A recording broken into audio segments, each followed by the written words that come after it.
Yes, alright. Kanongere mbifurize kugira ibihe byiza, mbifurize igicamunsi cy'umugisha tuti bakunze bavandimwe mu ryango mugari wa Goma update tudasiba kubana munsi ku munsi makuru acaje atandukanye n'ubundi muri rusange. Ani ku mutekano, politiki na diplomasi kwibanda n'ubundi muri rusange. Bumvikana ngati muri mpamvu kujya turebere hamwe ibijyanye n'aya makuru akomeje kugenda yumvikana mu bice bigize uburasirazuba bwa Repubulika ya Demokarasi ya Kongo, kandi nanone ngarutse nisegura ku bavandimwe abatarama umuryango mugari wa Goma update wari usanzwe twumva n'ubundi hano ngaha kuri uyu muyoboro wacu, nagendaga mbagerezaho amakuru menshi cyane atandukanye n'ubundi muri rusange ku mutekano, politiki na diplomasi mu karere k'ibiyaga bigari hose n'ubundi muri rusange. Duragarutse rero kugira ngo tujye tubana mu makuru yacu atandukanye n'ubundi muri rusange. Yose twe dufite ntabwo birakemuka neza, gusa harabura gatoya rwose, ni vuba aha ngaha bigakemuka ngagaruka nkazambahereza update akantu ku kandi. Nubwo ngarutse nje kubiseguraho, gusa nanone mbafitiye amakuru ari kumvikana mu bice bigize uburasirazuba bwa Repubulika ya Demokarasi ya Kongo, cyane cyane mu bice bigize intara Kivu y'Amajyepfo n'intara Kivu y'Amajyaruguru muri rusange, dore yuko kugeza amagingo angahe mu burasirazuba bwa Repubulika ya Demokarasi ya Kongo ari kumvikana amakuru menshi cyane atandukanye, dore yuko umupaka w'igihugu cy'u Rwanda na Repubulika ya Demokarasi ya Kongo, ibyo ngibyo mwamaze kuba mwabyumva yuko amaze kuba wafungwa mu buryo toroshye habe na gato, ugafungwa n'igihugu cy'u Rwanda n'ubundi muri rusange. U Rwanda nirukina kugeza amagingo angahe nyuma yuko rumaze kuba rwatahura ko hari indwara ya Ebola uri mu burasirazuba bwa Repubulika ya Demokarasi ya Kongo, rumaze kuba rwatahura yuko hari abaturage bakomeje kugenda bitaba Imana, bahise bagira gutya bafunga umupaka uhuza u Rwanda na Repubulika ya Demokarasi ya Kongo n'ubundi muri rusange kugeza amagingo angahe. Akaba ari no mpamvu mbangarutse kugira tubagezeho update. Ngo rero nubwo u Rwanda rwafunze uyu mupaka hafi nawo, ingabuzwa n'ubutetsi bwa leta ya Kinshasa kugeza amagingo aya kugeza isaho turabana kuri Goma Place bo bakomeje kugenda babyumva gake gake. Gusa nanone mbangaruka kugira ngo ngira ndi makuru mbabwira neza idoni dakantu ku kandi kugeza aya masaha. Amwe mu makuru dufite cyangwa se mu makuru twakira aravuga yuko nyuma yuko bafunze uyu mupaka amasaha mu gitondo, imirwano yaje kuba yagenda irumvikana muri bino bice ari myinshi cyane, ndetse akomeje kugenda irafata intera mu buryo toroshye habe na gato, yaje kuba yagenda irasakiranya bikomeye cyane izi ngabo z'umutwe wa 23 n'ingabo zibana n'ubutegetsi bwa leta ya Kinshasa. Baravuga yuko amasasu yaje kuba yagenda arahindura isura mu buryo bukomeye cyane, ndetse bikaba biri kuvugwa yuko izi ngabo zibana n'ubutegetsi bwa leta ya Kinshasa nyuma yo kurasana n'umutwe wa 23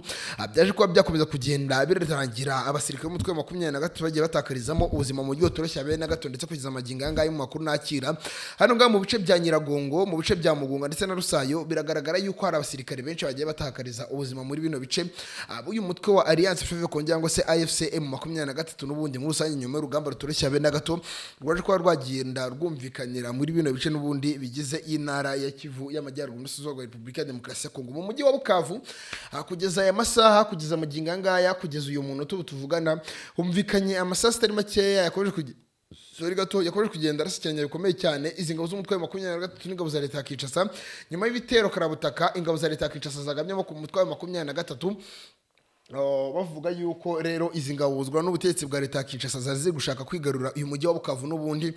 burundu, bagakuramo izi ngabo z'umutwe wa 23 mu buryo toroshye habe na gato, bakagenda barafata ibice bitandukanye n'ubundi muri rusange. N'amakuru ngiye kuba nagenda nakuvira imuzi n'imuzingo 5 nkuko ubyifuza. Ngiye n'umutarama wanyu Mr Irene Machine Gun nyiri bambe nyiri ubwite, mudasiba kubana ku mutekano, politiki na diplomasi. Reka nangire mbahereze idoni dakantu ku kandi. Reka duhere ku makuru y'ifungwa ry'umupaka. No kuvuga ngo hari amakuru yakomeje kugenda arakirwa n'abanyarwanda muri rusange, amakuru twakomeje kugenda turakira ndetse twagiye dukura ku batarama bacu baba bari ku ritere cyangwa se baba bari ku butaka bwa Repubulika ya Demokarasi ya Kongo. Hari amakuru baduhaye yuko igihugu cya Repubulika ya Demokarasi ya Kongo mu mujyi wa Goma hari under control cyangwa se ahayobowe n'umutwe wa 23 haje kuba hatatakwa bikomeye cyane n'icyorezo cya Ebola. Ebola ni icyorezo cyakomeje kugenda cyumvikana mu gihugu cya Repubulika ya Demokarasi ya Kongo mu bice bigize uburasirazuba, intara za Katanga, Kinshasa ndetse n'andi gatandukanye. Cyakomeje kugenda cyumvikana yo iki cyorezo cya Ebola n'ubundi muri rusange. No kuvuga ngo rero mu kugeza amagingo angahe cyese kugeza uyu munota muri uburasirazuba bwa Repubulika ya Demokarasi ya Kongo hagaragayeyo iki cyorezo cya Ebola, gusa nanone kitandukanye cyangwa se gifite indi twavuga twakita karite ku bijyanye n'abagikoze, cyangwa se gifite ubukana butandukanye n'icyabanje n'ubundi muri Repubulika ya Demokarasi ya Kongo, cyangwa se n'icyabanje ku isi hose. Mu kugaragara iki cyorezo rero kiri kwica nabi rwose abaturage abatuye muri Repubulika ya Demokarasi ya Kongo, akaba ari nayo mpamvu igihugu cy'u Rwanda cyase gifunga imipaka, ndetse abaturage bari kwambuka base babahagarikira abaregeranaga imihahiranire ya hafi. Ubwo ndavuga abatuye muri uyu mu karere ka Rubavu hano ngaha hafi, abatuye muri utu turere twa Rusizi ndetse n'uturere twigize uburengerazuba bw'igihugu cy'u Rwanda abagiraniraga imiharanire ya hafi n'igihugu cya Repubulika ya Demokarasi ya Kongo bababaniye babafungiye amazi n'umuriro mu buryo toroshye habe na gato hanyuma yuko bamaze kuba babona yuko hano ngaho muri Repubulika ya Demokarasi ya Kongo hagaragayeyo icyorezo cya Ebola. Ibyo ngibyo rero byaje kuba byateza ikibazo gikomeye cyane. Ibyo ngibyo nyuma yo guteza ikibazo gikomeye cyane haza no kugaragara imirwano ikomeye cyane ingabo za leta ya Kinshasa FARDC, ingabo za FDNB, Wazalendo, Bacaca wa Black ndetse n'andi byatandukanye bagabye ibitero kuri M23 bitoroshye habe na gato bikaza kurangira n'ubundi hakomeje kugenda n'ubundi harabarizwa intambara itoroshye habe na gato dore yuko ingabo za leta ya Kinshasa ndetse n'umutwe wa 23 zabakomeje kugenda baresurana mu buryo bukomeye cyane ndetse n'amasasu yakomeje kugenda arafata indi ntara mu buryo butoroshye habe na gato. Kugeza amagingo anga rero amwe mu makuru nakira nuko imwe mu modoka z'abasirikare ba Alliance Fleuve Congo yaje kuba yarasirwa hano ngaho mu bice bya hano ngakanyamahoro mu mabere y'inkumi, ari wakomeje kugenda bumvikana yo n'amasasu menshi cyane ari naho urugamba rwatangiriye n'ubundi muri rusange. Kugeza amagingo anga rero ingabo za leta ya Kinshasa zikaba zakomeje kugenda zirahamisha urufaye rw'amasasu ndetse n'ikintu cyiswe ibiturika biremereye cyane ku mutwe wa M23 bikaza kurangira imodoka yari ije itwaye abasirikare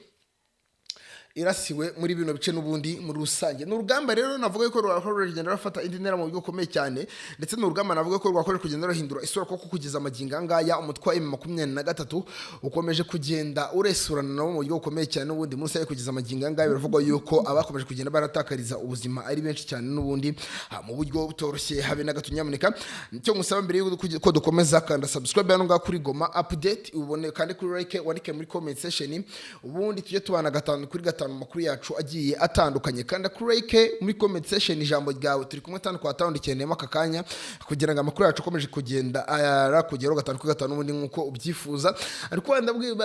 hari andi makuru avuga yuko mu mujyi wa Bukavu haje kuba habarizwa urugamba rutoroshye habe na gato dore ko mu masaha mu gitondo haje kuba hakumvikana amakuru avuga yuko indege ya Alliance Fleuve Congo cyangwa se indege ya M23 yaje kuba yaraswa itwaye ibikoresho by'urugamba mu masaha mu gitondo n'ubundi muri rusange. Ni indege yaje kuba yarasirwa hano ngafi n'umujyi wa Bukavu mu nzira cyangwa se mu byerekezo bigana aho bita Kavumu ndetse naho bita mu byerekezo bigana ku kigo cy'indege cya Kavumu ariho haje kuba harasirwa iyi ndege. Byari birimo byose bikata bishwanyagurika ndetse bikanagwa hasi mu buryo toroshye habe na gato. Bivugwa yuko ari indege yaje kuba yaraswa